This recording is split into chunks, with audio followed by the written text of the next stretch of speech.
Endometrium में जो changes आ रहे होते हैं, अब हम लोग उनकी बात कर लेते हैं। बेसिकली इसमें हमारे पास 3 फेजेस आ जाते हैं, proliferative phase, secretary phase and the menstruation phase. ठीक है, प्रोलिफरेटिव फेज की बात करें तो जाहिर सी बात है, जैसे कि नाम ही इंडिकेट कर रहा है कि प्रोलिफरेटिव मतलब कि हमारे पास जो भी एंडोमेट्रियल लाइनिंग होगी ना एंडोमेट्रियल ग्लैंड्स की, सबसे पहले तो इसकी लेयर चेंज हो जाएगी। जो एपिथेलियल लाइनिंग है ना एंडोमेट्रियल ग्लैंड की, इस फेज में वो हमारे पास होती है सिंगल लेयर ऑफ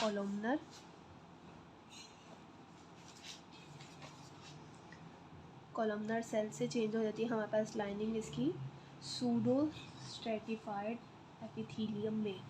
ये किस वजह से हो रही होती है? फ्रीक्वेंट हमारे पास माइटोसिस की वजह से इसकी जो लाइनिंग है ना वो सूडो स्ट्रेटिफाइड एपिथेलियम में कन्वर्ट हो जाती है। एंडोमेट्रियल की थिकनेस बढ़ जाती है फ्रॉम 0.5 mm टू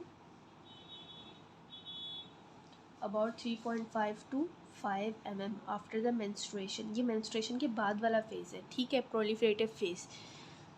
इसमें बेसिक जनरली हमारे पास बस एंडोमेट्रियल लाइनिंग की थिकनिंग हो रही होती है, और ये किस वजह से हो रही होती है? LH और FSH के बढ़ जाने की वजह से, ईस्ट्रोजन और प्रोजेस्टेरॉन के जो लेवल्स बढ़ रहे होते हैं उनकी वजह से इनकी प्रोलिफरेशन हो जाती है। मैं आपको एंड में ग्राफ दिखाऊंगी पूरा, तो उसमें बताऊंगी किस तरीके से एंडोमेट्रियम और ओवेरियन फेजेस कैसे कनेक्टेड हैं। ठीक है, हम एंडोमेट्रियल फेजेस की बात कर लेते हैं।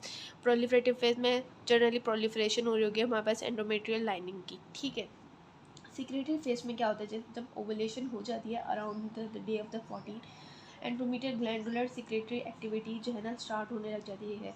जैसे कि LH सर्च बढ़ जाता है तो ईस्ट्रोजन जो है हमारे पास की प्रोडक्शन बढ़ जाती है, जो कि हमारे पास थिकनेस को बढ़ा देती है। जैसे प्रोलिफरेटिव फेज में हमने बात करी, एंडोमेट्रियल जो ग्लैंड्स होते हैं ना मोर टॉर्चुअस फॉर्म होने लग जाते हैं और ग्लैंडुलर बनना शुरू होते हैं।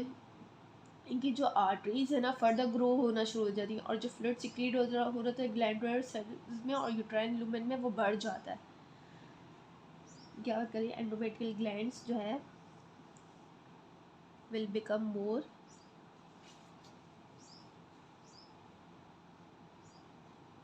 टॉर्चुअस, और जो स्पाइरल आर्टरीज होती है ना हमारे पास फर्दर ग्रो होने लग जाती है, जिसकी वजह से क्या होता है कि जो हमारे पास जो फ्लूइड जो सिक्रीट हो रहा होता है ग्लैंडुलर सेल्स में और यूट्राइन ल्यूमेन में वो फर्दर बढ़ जाता है। ठीक है,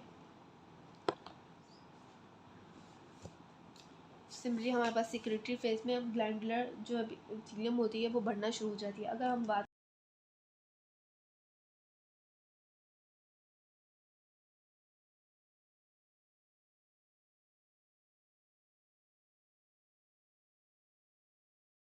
आपको पहले भी बताया था कि शेडिंग हो रही होती है डेड एंडोमेट्रियम की, डेड लेयर की। अब एंडोमेट्रियम की कौन सी लेयर जो है ना हमारे पास शेड हो रही है, अक्सर ये वाइवा में क्वेश्चन पूछा जाता है, क्योंकि मेंस्ट्रुएशन की ना हमारे पास दो एंडोमेट्रियम लेयर की हमारे पास दो लेयर्स होती हैं। एक होते हैं हमारे पास स्ट्रेटम बेसेलिस और एक होती है हमारे पास स्ट्रेटम फंक्शनैलिस।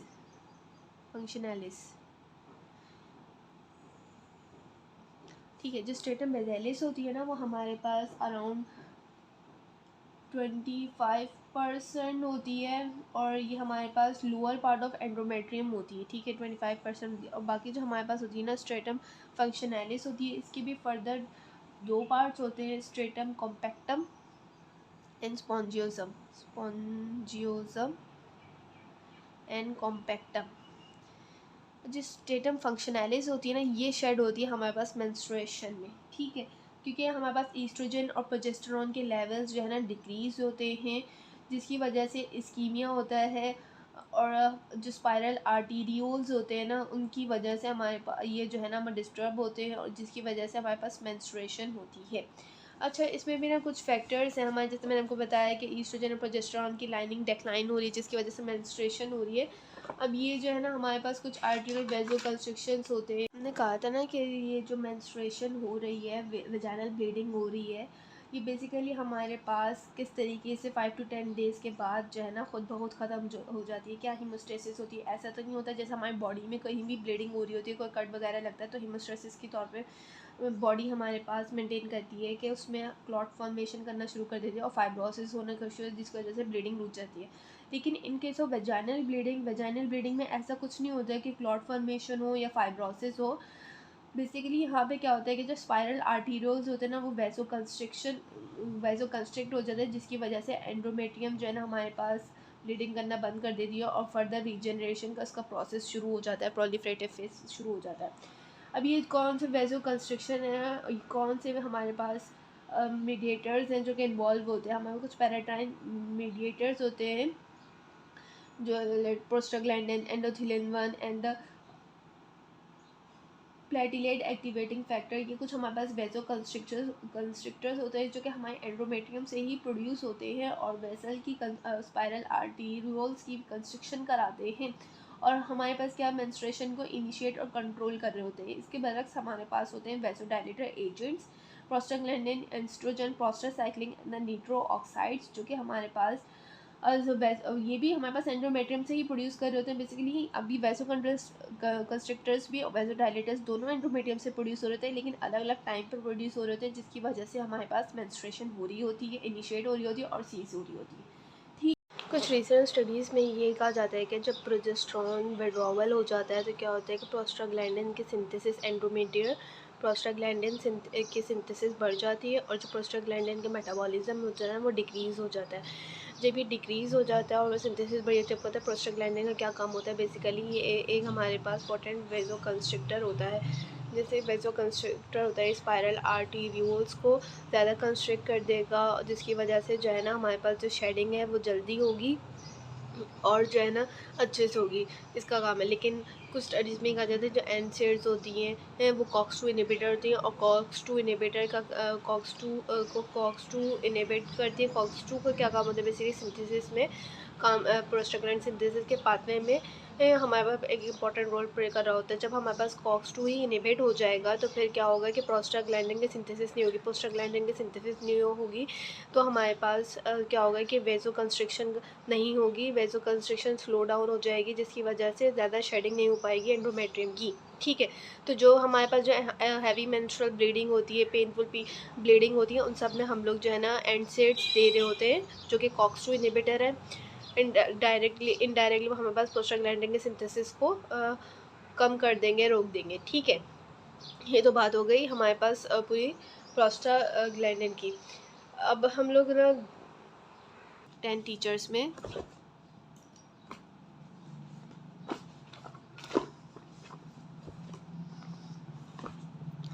ये वाला ग्राफ, ये देखें, ओवरी और जो हमारे पास एंडोमेट्रियम में फेजेस चल रहे होते हैं वो साथ साथ चल रहे होते हैं। मैंने आपको यहाँ पे अलग अलग करके पढ़ाया है, लेकिन वो सिर्फ समझाने के चल ये दोनों साथ साथ कंडीशन साथ साथ चल रही होती है। सपोज़ ये देखें, हमारे पास ये ओवरी के फेजेस हैं, menstruation, follicular phase, ovulatory phase, luteal phase and the menstruation. और ये हमारे पास एंडोमेट्रियम के फेजेस हैं, menstruation, proliferative phase and the secretory phase, then again menstruation. ये हार्मोन्स के लेवल हैं। देखिए, फर्स्ट 5 डेज़ में हमने कहा कि साइकिल के मेंस्ट्रुएशन होगी, उसमें क्या होगा कि मेंस्ट्रुएशन का फॉलिकुलर ग्रोथ शुरू हो जाएगी, एंडोमेट्रियम मेंस्ट्रुएशन होती है। हमारे पास ये देखें, प्रोजेस्टेरॉन, ईस्ट्रोजन के लेवल डिक्लाइन कर गए हैं। ठीक है, फिर हमारे पास फॉलिकुलर फेज़ होगा जिसके अंदर फॉलिकल्स की ग्रोथ होगी, प्राइमोर्डियल फॉलिकल मैच्योर फॉलिकल में बनेगा। ये देखें, और एंडोमेट्रियम में कौन सा फेज चल रहा होगा, प्रोलिफरेटिव एंडोमेट्रियम। इसमें हमें देखें प्रोजेस्टेरॉन, ईस्ट्रोजन के लेवल्स जो है ना बढ़ रहे हैं आहिस्ता आहिस्ता करके, और FSH और LH भी बहुत बड़ा है। FSH तो देखिए बहुत बढ़ गया है। ठीक है, फॉलिकुलर फेज़ की बात करी हमने। उसके बाद हमारे पास हमने कहा था 13-14 डे पे हमारे पास ओवुलेशन होगी। हमारे पास ये जो डोमिनेंट फॉलिकल था इसमें से ओसाइट निकला। अब इसके भी कुछ फिजिकल ओवुलेशन वॉल बैरियर थे जो मैंने आपको बताया था कि हमने बताया था कि प्रोटीलाइटिक एंजाइम होते हैं, LH होता है, FSH होता है, ये सब प्लाज्मिनोजन एक्टिवेटर होता है, जिसकी वजह से हमारे पास ओसाइट जो है ना ये डोमिनेंट फॉलिकल की वॉल ब्रेक डाउन करके बाहर निकलता है। देखिए, इस फेज़ में ओवुलेशन हुई, इसमें हमारे पास जो है ना सेक्रेटरी फेज शुरू हो गया एंडोमेट्रियम में। और यहाँ पे आप सर्च देख रहे हैं, LH सर्च, ये देखें LH सर्च। FSH भी डिक्लाइन आहिस्ता आहिस्ता डिक्लाइनिंग शुरू हो जाती है, हमारे पास प्रोजेस्टेरॉन की लेवल बढ़ना शुरू हो जाते हैं at this face, luteal face की फिर कॉर्पस ल्यूटियम बना जिसमें हमने कहा था वैकुलेटेड अपीयरेंस होगी, येलोइश कलर का होगा, ठीक है। ये देखें इसमें हमारे पास ये प्रोजेस्टेरॉन का लेवल कितना बढ़ गया है, ठीक है। जैसे जैसे हमारे पास अगर हमारे पास फर्टिलाइजेशन नहीं होती तो ये कॉर्पस ल्यूटियम जो है ना रिग्रेस कर जाएगा तो प्रोजेस्टेरॉन ईस्ट्रोजन के लेवल हमारे पास कम होना शुरू हो जाएंगे।